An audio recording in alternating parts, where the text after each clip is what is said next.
किसने लिखे? 4 वेद है ना, एक श्लोक सुना दीजिए मुझे। नहीं, भगवान ने लिखे, किसने लिखे? सुनिए, मैं ऋग्वेद, सामवेद, अरे मैं कोई नहीं सुनाऊंगा, मैंने पहले डिक्लेरेशन कर रखा है। आप बाबा हैं, 5वां वेद लिख रहा हूं। आपको आध्यात्मिक सारी शास्त्रों का ज्ञान नहीं है, वेदों का ज्ञान नहीं है, एक श्लोक नहीं जानते, आप बाबा बन गए। सर जवाब दे नहीं रहा ना, जब मैं ऑलरेडी अपने आप को भगवान बोल चुका हूँ, मुझे सब बकवास में क्या इंटरेस्ट है? भगवान हो? रुकिए ना, मैं शो ना मैं चला भी जाऊँ, मुझे फर्क नहीं पड़ता ना। आप बोले थे ना आप ये कुछ सही रहते हैं, मैं कुछ नहीं रहता ना, मैं तोड़ फोड़ के यहाँ से चला जाऊँ, मेरे को फर्क नहीं पड़ता। नमस्कार, जय हिंद, वंदे मातरम। दोस्तों सभी भाइयों और बहनों को जय श्री राम। स्वागत है आपका हमारी एक नई डिबेट वीडियो में। आज की इस डिबेट वीडियो में हम देखने वाले हैं वायरल आईआईटी बाबा यानी अभय सिंह और धर्मगुरु वेद मूर्ति सरस्वती के बीच में जोरदार बहस। तो चलिए अपनी इस वीडियो को शुरू करते हैं। इसके साथ ही अगर आप हमारे चैनल पर नए हैं तो हमें सब्सक्राइब करके बेल आइकन को जरूर प्रेस करें। तो चलिए आज की डिबेट वीडियो को शुरू करते हैं।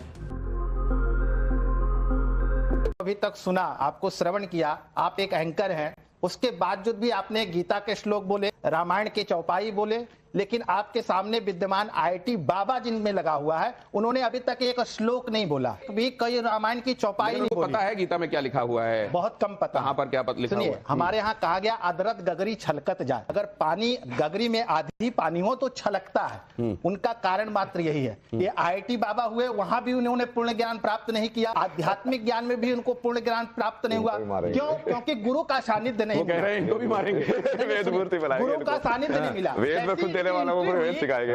अदन्यशीलस्य नित्यं वृद्धोपसे विना चत्वारि तस्य वर्धन्ते आयुर्विद्या। किसने लिखा है? वेद किसने लिखे हैं? आप जो बोल रहे हो किसने लिखे? 4 वेद है ना, एक श्लोक सुना दीजिए मुझे। नहीं, भगवान ने लिखे, किसने लिखे? सुनिए, सबका वेदों का वेद व्यास जी ने लिखा, यजुर्वेद का याज्ञवल्क्य ऋषि ने लिखा, और यजुर्वेद का प्रथम श्लोक सुना दीजिए, मैं आपको जो कहिएगा सो। या चारों वेद में ऋग्वेद, सामवेद, मैं कोई नहीं सुनाऊंगा, मैंने पहले डिक्लेरेशन कर रखा है। आप बाबा हैं, 5वां वेद लिख रहा हूं, 5वां वेद मैं सुनाता हूं। आप बताइए, हमने चारों वेदों को पढ़ा, लिख रहा हूं, चारों वेद और आपने कोई अध्ययन नहीं किया, शास्त्रों का ज्ञान नहीं है, वेदों का ज्ञान नहीं है, एक श्लोक नहीं जानते, आप बाबा बन गए। ईगो पे बात ना लगे। मैं आपसे ये जानना चाहता हूं, ये इनका कहने का मतलब ये है कि एक रिजीम में डालने के बाद उसकी एक प्रोसेस होती है जिससे कोई एक व्यक्ति कहीं पर पहुंचता है। जैसे आपने आईआईटी तक पढ़ाई की, तो आपने 10th किया, 12th किया, आप सेलेक्ट यार मैं सब जवाब दे नहीं रहा ना, जब मैं ऑलरेडी अपने आप को भगवान बोल चुका हूं, मुझे सब बकवास में क्या इंटरेस्ट? भगवान हो?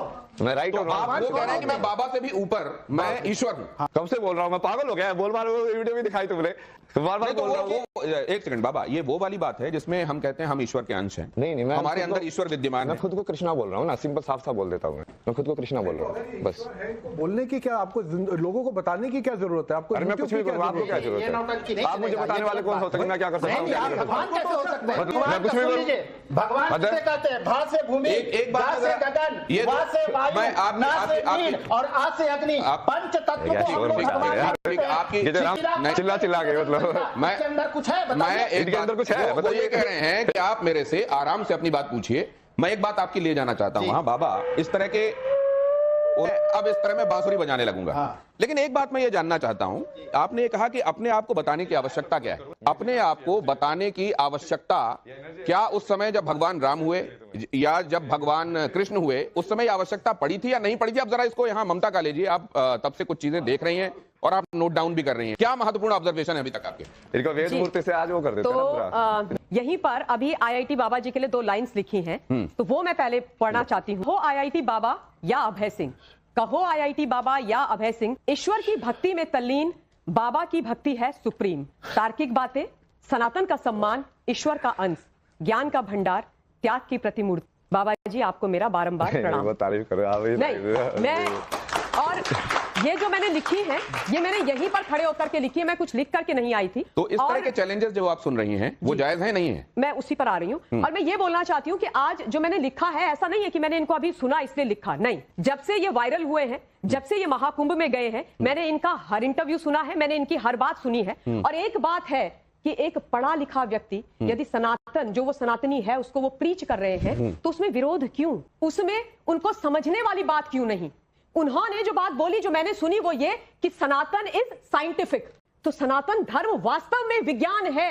हमारी जितनी भी चीजें हैं वो वैज्ञानिक है। एक चीज वो वैज्ञानिक है। जब हम गंगा मैया में जाते हैं ना, जब हम महाकुंभ में भी जाते हैं, त्रिवेणी घाट में भी जाते हैं, तो पहले हम गंगा जी का संगम का पानी लेकर के अपने सर में डालते हैं, उसमें पैर नहीं डालते हैं। क्यों? ये मैंने बचपन से किया है कि अगर पैर डालेंगे तो जो पैरों की तपिश है, गर्मी है, वो ऊपर आएगी, और अगर ठंडा पानी सर में डालेंगे तो गर्मी नीचे जाएगी। तो Sanatan is directly related to science and that is what he is talking. लेकिन मैं ये जानना चाहता हूं, he saying I am God. हाँ, यू सब्सक्राइब टू इट?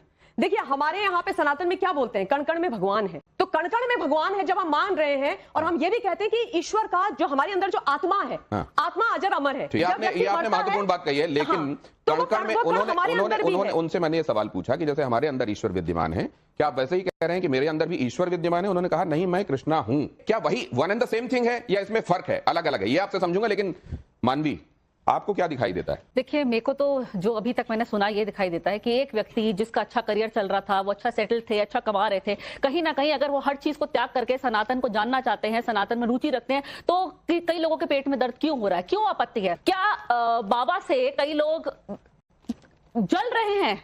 क्या अगर वो ज्ञानी, उनका कसूर क्या है? उनका कसूर क्या है? वो एक बाबा है, क्या वो पढ़े लिखे हैं, ये उनका कसूर है? क्या वो कसूर है कि वो थोड़ा ज्ञान, उनको थोड़े ज्ञान है ज्यादा, वो अगर वो ज्ञान देना चाहते हैं, ये उनका कसूर है? क्या वो फेमस हो गए रातों रात, लोग उनको पसंद करते हैं? जैसे अगर उनकी कोई भी वीडियो आप देख लें, अगर वो डांस कर रहे हैं तो लोग उनको पसंद कर रहे हैं, क्या ये उनका कसूर है? अगर कोई प्रवचन दे रहे हैं, लोग उस चीज को भी देखना चाह रहे हैं, क्या ये उनका कसूर है? क्या ये उनका कसूर है कि रातों रात उनको टीआरपी मिल गई, और जो साधु संत बैठे थे महाकुंभ में, उन लोगों को टीआरपी नहीं मिली? तो कहीं ना कहीं ये इनकी ये कसूर क्या है? जलन की भावना दिख रही है। जलन की भावना इनके मन से दिख रही है। क्या ये जलन की भावना है, या उन लोगों का जायज सवाल है जिन्होंने शास्त्र के तरीके से, शास्त्र के नेत्रों से ईश्वर के बारे में जाना है? ये साइंस की निगाह में आपने जो किताबें पढ़ी हैं, आपकी किताबों की रोशनी में ये क्या है? मैं आपको उसके साथ एक और चीज कह दूं, मैंने एक किताब कोई 20 साल पहले भगवत गीता पे भी लिखी थी, तो वो भी मैंने लिखी है, तो मैंने उस हिसाब से भी पढ़ा हुआ है। अगर ये कहते हैं मैं सुप्रीम हूं, जैसे आपने उनसे सवाल पूछा, तो मैं इसी क्षण अपनी डिग्री फाड़ने को तैयार हूं, मैं अपनी एजुकेशन छोड़ने को तैयार हूं, और मैं आप जो बोलोगे, इनका तो जो ये कह रहे मैं चक्र चला दूंगा, वो चला दूंगा, मैं कह रहा हूं वो जो चक्र चलाएंगे वो इन्हीं के ऊपर मैं डाल दूंगा। कहने का मेरा मतलब है, इनके पास कुछ नहीं है, ये पावर नहीं है, कुछ नहीं है, ये सब इनकी मन धड़क कहानी है। अब आप सुनिए, ही सेड मैं आज कृष्ण के रूप में आया हूं, ठीक है, आज मैं कृष्ण के रूप में आया हूं। मन घड़न से पहले मन समझ में आना चाहिए ना। सुनिए बाबा जी, सुनिए, 1.5 मिनट उनको बोलने दीजिए, उनको समझते हैं कि वो क्या कह रहे हैं। फिर इन्होंने कहा मैं सेंटर पॉइंट हूं, सेंटर पॉइंट का मतलब है कि मैं बैलेंस करता हूं। सुनिए ना, फिर आपने अब देखिए, आप बोलने नहीं दे। रुकिए ना, मैं शोना में चला भी जाऊं, मुझे फर्क नहीं पड़ता ना। आप बोले थे ना आप ये गुस्से रहते हैं, मैं कुछ नहीं होता ना, मैं तोड़ फोड़ के यहाँ से चला जाऊंगा, मेरे को फर्क नहीं पड़ता। मैं जो है अभी कल की वर्ल्ड जो बना रहा हूँ, उसमें मैं होस्ट हूँ, मैं डिसाइड करूंगा कि कौन कैसे बात करेगा। ये ओपिनियन वाली बात मैं करता नहीं हूं। जिनको दुनिया आईटी बाबा के नाम से भी जानती है, और जिनका अपने बारे में दावा यह है कि मैं ईश्वर अवतार। दोस्तों, अगर आपको मेरी ये वीडियो पसंद आई हो तो वीडियो को लाइक करके, वीडियो पे कमेंट करने के बाद इस वीडियो को अपने दोस्तों के साथ शेयर जरूर करें। तो चलिए, आप सभी से मिलते हैं अगली डिबेट वीडियो में।